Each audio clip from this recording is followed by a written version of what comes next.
അസ്സലാമു അലൈക്കും വറഹ്മത്തുള്ളാഹി തആല വബറകാതുഹു. അൽഹംദുലില്ലാഹ്. പ്രിയ സുഹൃത്തുക്കളെ, ഞാൻ ഇന്ന് നിങ്ങൾക്ക് പരിചയപ്പെടുത്തി തരുന്നത് ഖുർആൻ ശ്രേഷ്ഠതയെക്കുറിച്ച്. ഖുർആൻ നമ്മൾ പാരായണം ചെയ്യുമ്പോൾ നമുക്ക് കിട്ടുന്ന അതിരില്ലാത്ത ശ്രേഷ്ഠതയെക്കുറിച്ചാണ്. മുത്ത് മുഹമ്മദ് നബി സല്ലല്ലാഹു അലൈഹി വസല്ലമ നമ്മളോട് പറഞ്ഞു തന്ന കുറച്ച് പോയിന്റുകളാണ് നിങ്ങളെ പരിചയപ്പെടുത്തി തരുന്നത്. കാരണം ഇത്രയും ഹദീസുകൾ ഈ ദുനിയാവിൽ ഇറങ്ങുകയും ഖുർആനിലൂടെ എല്ലാം വിവരിച്ചു തരികയും നമ്മുടെ മുത്ത് ഹബീബിൻ്റെ ഓരോ ചരിത്രങ്ങൾ നമ്മൾ കേൾക്കുകയും ചെയ്തിട്ടും ഇനിയും നമ്മളിൽ ചിലർ ഖുർആൻ പാരായണം ചെയ്യാത്തവരുണ്ട്. നമ്മുടെയൊക്കെ വീടുകളിൽ ചിലപ്പോൾ ഖുർആൻ ഉണ്ടാവും, എങ്കിൽ അത് തുറന്നു നോക്കാത്തവരുണ്ട്. കൊല്ലത്തിൽ ഒരിക്കൽ മാത്രം, റമദാൻ മാസത്തിൽ മാത്രം ഒന്ന് പൊടി തട്ടി തുറക്കുന്നവരുണ്ട്. എങ്കിൽ നിങ്ങൾ സൂക്ഷിക്കുക. കഴിഞ്ഞ ദിവസങ്ങളിൽ നിങ്ങൾ കേട്ടിട്ടുണ്ടാവും, ഒരു ഉസ്താദ് പറയുന്ന ഒരു കഥ. ഒരു ഉസ്താദ് ഒരു വീട്ടിൽ ചായ കുടിക്കാൻ പോയി. അപ്പോൾ ആ ഉസ്താദിൻ്റെ കയ്യിൽ കുറച്ച് പൈസ കൊടുത്തു. പേസിൽ അങ്ങനെ കുറച്ച് പൈസ കൊടുത്തു. പൈസ കിട്ടി ആ വീട്ടിൽ നിന്ന്. അപ്പോൾ ഉസ്താദ് അത് തിരിച്ചു പോരുമ്പോൾ അത് ആ വീട്ടിലുള്ള ഖുർആനിൻ്റെ ഉള്ളിൽ വെച്ചു. ഖുർആനിൻ്റെ ഉള്ളിൽ വെച്ചിട്ട് അത് ഷോക്കേസിൽ വെച്ചു. ഷോക്കേസിൽ വെച്ചപ്പോൾ പിന്നീടാണ് ആ വീട്ടുകാർ അറിയുന്നത് ഈ പൈസ, ഇവിടെ ഒരു പൈസ വെച്ചിട്ടുണ്ടായിരുന്നു, അത് കാണുന്നില്ല എന്നത്. അപ്പോൾ ആ വീട്ടുകാർ ആ വന്ന ഉസ്താദിനെ ഒരുപാട് സംശയിച്ചു. കൊല്ലങ്ങളോളം മനസ്സിൽ സംശയങ്ങൾ കൊണ്ട് നടന്ന് ലാസ്റ്റ് ഉസ്താദുമായിട്ട് ചോദിക്കാം എന്ന് കരുതിയിട്ട് ഉസ്താദിനോട് ചോദിച്ചു, നിങ്ങൾ അന്ന് ചായ കുടിക്കാൻ വന്നപ്പോൾ ഈ ടേബിളിൽ ഒരു പൈസ ഉണ്ടായിരുന്നല്ലോ, അത് കാണുന്നില്ല, നിങ്ങൾ എടുത്തിട്ടുണ്ടായിരുന്നു. കാരണം ഉസ്താദ് എടുത്തിക്കേ എന്ന് വിചാരിച്ചിട്ട് ഉസ്താദിനോടുള്ള ബഹുമാനം പോയി. അപ്പോൾ ആകെ സംശയരോഗമായി. അപ്പോൾ ഉസ്താദ് എടുത്തതിന് ഉത്തരം പറഞ്ഞത് എന്താണെന്ന് നിങ്ങൾക്ക് അറിയണ്ടേ? നിങ്ങളുടെ വീട്ടിലുള്ള ഖുർആനിൻ്റെ അടിയിൽ വെച്ചിട്ടുണ്ട് ഞാൻ. നിങ്ങൾ ഇത്രയും ദിവസങ്ങളായിട്ട്, ഒരു വർഷമായിട്ട് നിങ്ങൾ നിങ്ങളുടെ ഖുർആൻ എടുത്ത് ഉപയോഗിച്ചിട്ടില്ലേ, ഓതിയിട്ടില്ലേ എന്നാണ് ഉസ്താദ് ചോദിച്ച മറുപടി. വീട്ടിൽ ആ സ്പോട്ടിലെത്തി ആ ഖുർആൻ എടുത്ത് നോക്കുമ്പോൾ അതിൻ്റെ അടിയിൽ ആ പൈസ ഒരു രൂപ പോലും കുറയാതെ അവിടെ തന്നെ ഉണ്ടായിരുന്നു. വെറുതെ ഉസ്താദിനെ സംശയിച്ചു. അപ്പോഴാണ് ആ വീട്ടുകാരുടെ കുറ്റബോധം മനസ്സിലായത്. പിന്നീട് അവർ പതിയെ അള്ളാഹുവിൽ ലയിക്കുകയും ഉസ്താദിനോട് മാപ്പ് പറയിപ്പിക്കുകയും പിന്നീട് ആ സ്ത്രീയുടെ ജീവിതത്തിൽ ഖുർആൻ വിട്ടിട്ടുള്ള കളിയില്ല. അത്രയ്ക്ക് മഹത്വമുള്ള ഖുർആനാണ് നമുക്ക് ഈ ദുനിയാവിൽ അള്ളാഹു ഇറക്കി തന്നത്. നമ്മൾ ഈ ഖുർആൻ ഓതിക്കഴിഞ്ഞാൽ, അതിനെ പാരായണം ചെയ്താൽ, അതിനെ ബഹുമാനിച്ചാൽ നമുക്ക് ഇഹത്തിലും പരത്തിലും വിജയിക്കാനായിട്ട് കഴിയും. നമ്മുടെ മുത്ത് മുഹമ്മദ് നബി സല്ലല്ലാഹു അലൈഹി വസല്ലമ നമ്മളോട് പറഞ്ഞ കുറച്ച് പോയിന്റുകൾ ഇന്ന് ഞാൻ പരിചയപ്പെടുത്തി തരാം. ഇതൊക്കെ അറിഞ്ഞിട്ടും നിങ്ങൾ ഡെയിലി നിങ്ങൾ ഒരു പേജെങ്കിലും ഓതാതെ നിൽക്കരുത്. കാരണം അത്രക്ക് മഹത്വമുള്ളതാണ്. ഈ ലോകത്തുള്ള നമ്മുടെ ജീവിതം വെറും ഒരു യാത്ര മാത്രമാണ്. നമ്മൾ ഏത് നിമിഷവും അള്ളാഹുവിൻ്റെ മുന്നിൽ നാളെ ഖബറിൽ കിടക്കാനുള്ളതാണ്. അതുകൊണ്ട് നമ്മൾ ഖുർആൻ പാരായണം ചെയ്യുക. ഇഹത്തിലും പരത്തിലും നമുക്ക് വിജയം കിട്ടും. പരിശുദ്ധ ഖുർആൻ നമുക്ക് വേണ്ടി ശുപാർശ ചെയ്യുന്നതും ആണ്, ആ ശുപാർശ സ്വീകരിക്കപ്പെടുന്നതുമാണ്. ദീനിനെ സത്യവൽക്കരിക്കുന്നതും വിമർശകരെ ഉത്തരം മുട്ടിക്കുന്നതുമാണ് നമ്മുടെ ഖുർആൻ. ആരാണോ ഖുർആനിനെ തൻ്റെ മുന്നിൽ വെക്കുന്നത്, പാരായണം ചെയ്യുന്നത്, അവരെ അത് സ്വർഗത്തിലേക്ക് ആനയിക്കുന്നതാണ്. ആരാണോ നമ്മുടെ ഖുർആനിനെ മുതുകിന് പിറകിലേക്ക് വെച്ചവനെ അത് നരകത്തിലേക്ക് വലിച്ചേക്കുന്നതുമാണ്. ഇബ്നു ഹിബ്ബാൻ കിതാബിൽ ഉള്ളതാണ്. ഖുർആനുമായി അടുത്ത ബന്ധമുള്ളവരെ പരലോകത്ത് ഹാജരാക്കുമ്പോൾ ഖുർആൻ പറയും, എൻ്റെ നാഥ, ഇവനെ നീ അണിയിക്കൂ. അപ്പോൾ അയാൾക്ക് ബഹുമതിയുടെ വസ്ത്രം അണിയിക്കപ്പെടും. ഖുർആൻ വീണ്ടും ആവശ്യപ്പെടും, നാഥ, വീണ്ടും അണിയിക്കൂ.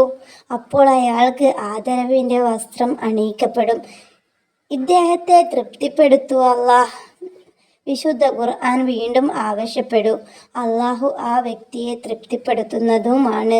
അനസ് റളിയല്ലാഹു അൻഹയിൽ നിന്ന് ഉള്ള നിവേദനം, നബി സല്ലല്ലാഹു അലൈഹി വസല്ലമ പറഞ്ഞു, ജനങ്ങളിൽ അള്ളാഹുവിൻ്റെ സ്വന്തക്കാർ എന്ന പദവി അവകാശപ്പെടാവുന്ന ഒരു വിഭാഗം ആൾക്കാരുണ്ട്, ഒരു വിഭാഗം ജനങ്ങളുണ്ട്. സ്വഹാബികൾ ചോദിച്ചു, അവർ ആരാകുന്നു? നബി സല്ലല്ലാഹു അലൈഹി വസല്ലമ ഉടനെ പറഞ്ഞു, ഖുർആനിൻ്റെ ആൾക്കാരാണവർ. ഖുർആനിൻ്റെ ആൾക്കാർ അള്ളാഹുവിൻ്റെ ഉറ്റവരും ഉടയവരും തന്നെയാകുന്നു. ഇബ്നു ഉമർ റളിയല്ലാഹു അൻഹുവിൽ നിന്ന് കിട്ടിയ നിവേദനം, നബി സല്ലല്ലാഹു അലൈഹി വസല്ലമ പറഞ്ഞു, 3 വിഭാഗം ആളുകൾക്ക് അന്ത്യദിനത്തിന്റെ ഭയാനതകളോ പരലോക വിചാരണയോ നേരിടേണ്ടി വരില്ല. കസ്തൂരി നിർമ്മിതമായ മണൽ കൂനയിൽ നിന്ന് സൃഷ്ടികളുടെ വിചാരണ കഴിയും വരെ വിശ്രമിക്കാൻ അള്ളാഹു അവർക്ക് അവസരം നൽകുന്നതുമാണ്. ഒന്നാമത്തെ വ്യക്തി അള്ളാഹുവിന്റെ പ്രീതി കാംക്ഷിച്ച് ഖുർആൻ ഓതുന്നവൻ, ഖുർആൻ പാരായണം ചെയ്യുന്നവൻ, ജനങ്ങൾക്ക് തൃപ്തികരമാം വിധം ഇമാം നിൽക്കുന്നവരുമാണ് രണ്ടാമത്തെ സ്വഭാവമുള്ളവർ. ഖുർആനിനെ പാരായണം ചെയ്യുക, അതും ആത്മാർത്ഥമായിട്ട് നമ്മൾ ഓതുക. അബ്ദുല്ലാഹിബിൻ ഉമർ റളിയല്ലാഹു അൻഹുവിൽ നിന്ന് ഉള്ള നിവേദനം, നബി സല്ലല്ലാഹു അലൈഹി വസല്ലമ പറഞ്ഞു, നോമ്പും ഖുർആനും പരലോകത്തിൽ മനുഷ്യന് ശുപാർശകരായി വരുന്നതാണ്. നോമ്പ് വന്ന് പറയും, നാഥാ, ഇദ്ദേഹത്തിന് പകൽ സമയത്ത് ഭക്ഷണങ്ങൾ തടഞ്ഞു വെച്ചത് ഞാനാണ്. അതുകൊണ്ട് ഇയാളുടെ കാര്യത്തിൽ എൻ്റെ ശുപാർശ നീ പരിഗണിക്കണമേ എന്ന് പറയും. ഖുർആൻ പ്രത്യക്ഷപ്പെട്ട് പറയും, അല്ലാഹുവേ, രാത്രി നേരത്ത് ഈ മനുഷ്യന്റെ ഉറക്കം നഷ്ടപ്പെടുത്തിയത് ഞാനാകുന്നു. അതുകൊണ്ട് ഈ ദാസന്റെ കാര്യത്തിൽ എൻ്റെ ശുപാർശ നീ തള്ളിക്കളയരുതേ എന്ന് പറയും. അങ്ങനെ അവർക്കു വേണ്ടി ഖുർആനും നോമ്പും നടത്തുന്ന ശുപാർശകൾ അല്ലാഹു സ്വീകരിക്കപ്പെടുന്നതാണ്. അബി സഈദ് റളിയല്ലാഹു അൻഹുവിൽ നിന്ന് കിട്ടിയ നിവേദനം, നബി സല്ലല്ലാഹു അലൈഹി വസല്ലമ പറഞ്ഞു, പരമോന്നതനായ റബ്ബ് തആല പറയുന്നു, ഖുർആൻ പാരായണവും അതുമായുള്ള ബന്ധവും തൻ്റെ ആവശ്യങ്ങൾ എന്നോട് ചോദിക്കാനുള്ള അവസരം ആർക്കെങ്കിലും നഷ്ടപ്പെട്ടതിയാൽ ചോദിക്കുന്നവർക്ക് നൽകുന്നതിനേക്കാൾ ശ്രേഷ്ഠമായത് അവർക്ക് ഞാൻ സമ്മാനിക്കുന്നതാണ്. അള്ളാഹുവിൻ്റെ കലാമിന് മറ്റ് വചനങ്ങളിൽ നിന്നുള്ള മഹത്വം സൃഷ്ടികളെ അപേക്ഷിച്ച് അള്ളാഹുവിനുള്ള മഹത്വത്തിന് സമാനമാകുന്നു. ഇബ്നു മസ്ഊദ് റളിയല്ലാഹു അൻഹുവിൽ നിന്നുള്ള നിവേദനം, നബി സല്ലല്ലാഹു അലൈഹി വസല്ലമ പറഞ്ഞു, അള്ളാഹുവിൻ്റെ ഗ്രന്ഥത്തിൽ പാരായണം ചെയ്യുന്ന ഓരോ ഹർഫിനും പ്രതിഫലം ഉറപ്പിക്കാവുന്നതാണ്. ആ പ്രതിഫലം 10 മടങ്ങുകളായാണ് പരിഗണിക്കപ്പെടുക.